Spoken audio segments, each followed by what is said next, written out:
el politólogo Eduardo Salmón, con quienes ya nos hemos enlazado a través de Zoom. Eduardo, ¿cómo estás? Muy buenas noches, gracias por estar con nosotros. Muy buenas noches, Paco. Gracias a ti y a tu audiencia. Quería empezar preguntándote tus primeras impresiones sobre lo que ha ocurrido hoy día en la Comisión de Constitución del Parlamento y si concuerdas conmigo en esto de llamarlo contrarreforma política, lo que ha ocurrido hoy en este grupo de trabajo parlamentario.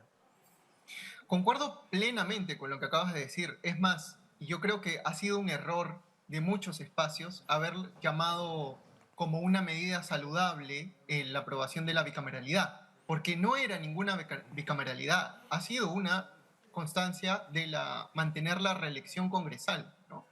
Y creo que esa primera batalla de las palabras se la ganó el Congreso, ¿no?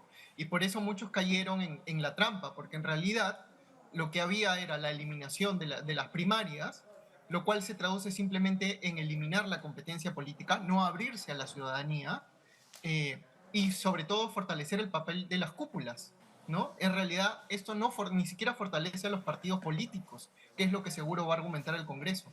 Lo único que hace que fortalecer es a los caudillos que conocemos, a los mismos de siempre, ¿no? En lugar, digamos, de abrir el espacio a, de forma interna y de forma abierta, tener mayor calidad de representantes, ¿no? Entonces, ese es el problema que ha pasado. A eso se suma que están incluso intentando en el debate eliminar la paridad, eh, y también que, por ejemplo, han debilitado instituciones como la Defensoría del Pueblo, ¿no? Que también han aprobado, pues, eliminar el concurso público de los cargos de las adjuntías, ¿no? Con lo cual están básicamente haciendo una destrucción del proceso de reforma política de los últimos 5 años, ¿no? Ahora, vamos paso a paso, Eduardo, para poder explicarle al público qué significa cada una de estas contrarreformas, qué significa propiamente dicho haber eliminado la PASO, lo cual iba a permitir además un proceso político un poco más pulcro, ¿no? Más depurado, por decirlo de alguna manera, que nos iba a permitir mejorar la oferta electoral y no tener 23 o 24 candidatos a la presidencia como tuvimos, por ejemplo, en las últimas elecciones del 2021 y que nos trajo al caos que hemos vivido todos.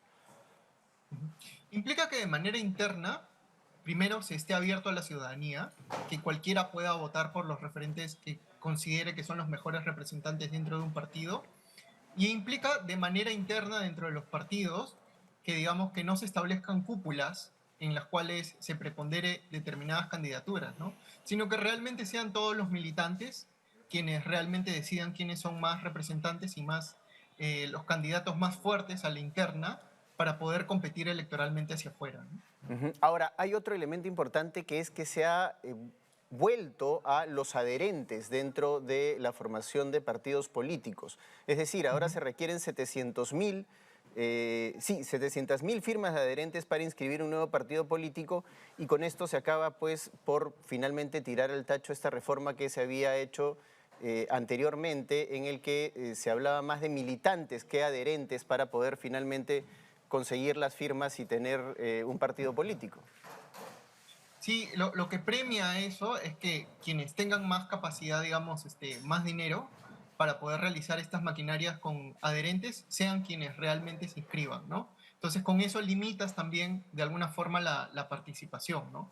En lugar de abrirse, están cerrando los espacios y básicamente eliminando la competencia política y privilegiando quienes tienen capacidad para hacerlo, ¿no? Ahora, por otro lado, lo que quería preguntarte, Eduardo, es ¿de qué manera la ciudadanía puede hacerle frente a esta contrarreforma? Si bien esta es una serie de medidas que se han aprobado en la Comisión de Constitución, todavía tiene que pasar por el Pleno del Congreso, pero es más que evidente que en el Pleno del Congreso se vaya a aprobar y al ser reformas constitucionales vayan a alcanzar los 87 votos, al igual que lo hicieron con la bicameralidad que obtuvo 93 en la primera votación y que muy probablemente tenga un número similar o tal vez un poquito menor, pero que igual pase los 87 en la segunda votación que se vaya a llevar a cabo en marzo. Sí, mira, la única forma es manifestar nuestra indignación y llamar a la movilización, a la protesta, de tal manera que el Congreso sienta que tiene algún tipo de presión y que esto no debería ser aprobado en una segunda instancia, ¿no?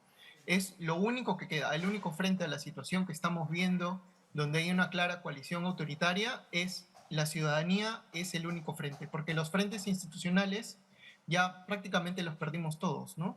Los cuales eran el Tribunal Constitucional, el Ejecutivo, ¿no? Incluso el Poder Judicial también. Entonces, el único frente que queda es la manifestación de la ciudadanía. Si no nos manifestamos, nos indignamos, porque además recuerda que esto lo están haciendo en un día en que hay partido, también hay una sucesión de noticias como ningún otro día, también, lo cual a mí me llama la atención, ¿no?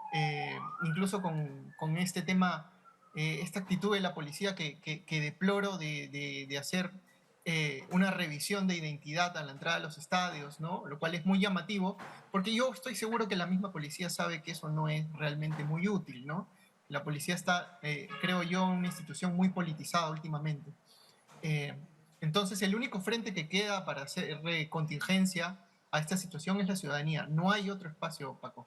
Ahora, quiero que no dejemos de hablar en los minutos que nos quedan, Eduardo, de algo que es muy importante, que es la eliminación de los movimientos regionales, lo cual es un duro golpe al derecho de participación política, sobre todo de los peruanos que viven en las regiones y que además de alguna manera malévola fortalecen a los partidos nacionales que lamentablemente no han sido capaces de hacer política mirando hacia el interior y que no han sido capaces de conectar con las necesidades de las regiones, por ejemplo.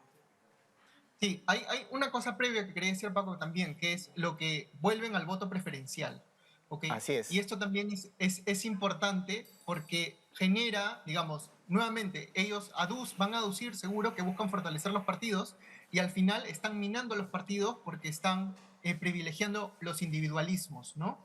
Y premiando, digamos, en lugar de premiar la militancia, la adhesión, la institucionalización interna, ¿no?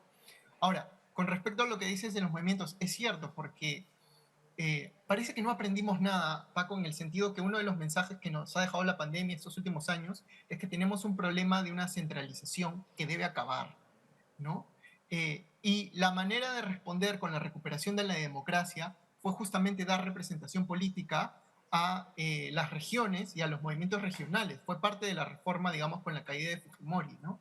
Que es cierto, es perfectible, faltan muchos caminos, pero al menos fue una forma de desfogue, ¿no? De las molestias con la centralización que había, ¿no? Que falta mucho para avanzar. Eh, y es injusto porque obliga a los movimientos, que justamente más bien es culpa de los partidos, de que no han tenido la capacidad de estar en las regiones, no están, o sea, no, los partidos no están no ganan gobernaturas, ¿no? Hace mucha cantidad de años, no están presentes en las regiones. Y además busca además premiar a los movimientos que surjan a nivel regional, que puedan tener alcance nacional.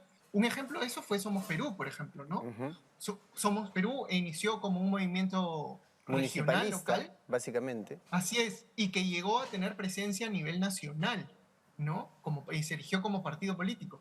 Entonces, es terrible el mensaje, porque lo que básicamente quieren hacer es, los que están ahorita en el poder, mantenerse, reelegirse y evitar cualquier tipo de competencia, ¿no? Ahora, valgan verdades y haciéndole honor a la objetividad, Eduardo, hay que decir que los movimientos regionales, como tú mismo has mencionado, son perfectibles, ¿no? Uno de los principales argumentos que ha usado el Congreso de la República es que son personalistas, pero si volteamos nada más a los partidos de alcance nacional, ¿no? La K de Keiko Fujimori creo que es más que evidente de que se trata del personalismo, ¿no? Incluso, no sé, graficado con el símbolo del partido, con el caso del presidente Pedro Pablo Kuczynski, el símbolo del partido que era PPK, Peruanos por el Cambio, ¿no? En el caso del Partido Nacionalista, la O de Ollanta Humala. Entonces, ¿de qué estamos hablando cuando hablamos de personalismos? Los mismos partidos de alcance nacional son extremadamente personalistas y yo creo que se cae de maduro cuando uno habla del personalismo en los movimientos regionales.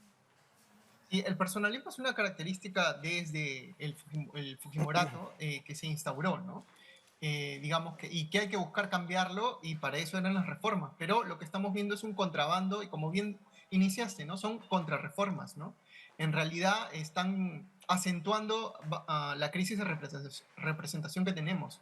En lugar de iniciar unas mejoras, y repito, yo creo que varios de espacios, incluso desde la sociedad civil, han caído pues en el juego de iniciar felicitando como que la bicameralidad es positiva, pero, ¿no? Como ya aceptando, creo que ese juego ha sido nefasto porque les ha permitido al Congreso justamente avanzar, ¿no? Apabullar. Y es lo que tenemos hoy, ¿no? Una serie de contramedidas y que parece que van a seguir así, ¿no? Aprovechando el tema del partido y demás, ¿no? Muchas gracias, Eduardo, por haber estado con nosotros en Nativa Fondo. Ha sido Eduardo Salmón, politólogo con quien hemos analizado precisamente una serie de reformas o contrarreformas, como hemos convenido llamarlo en esta edición de Nativa Fondo.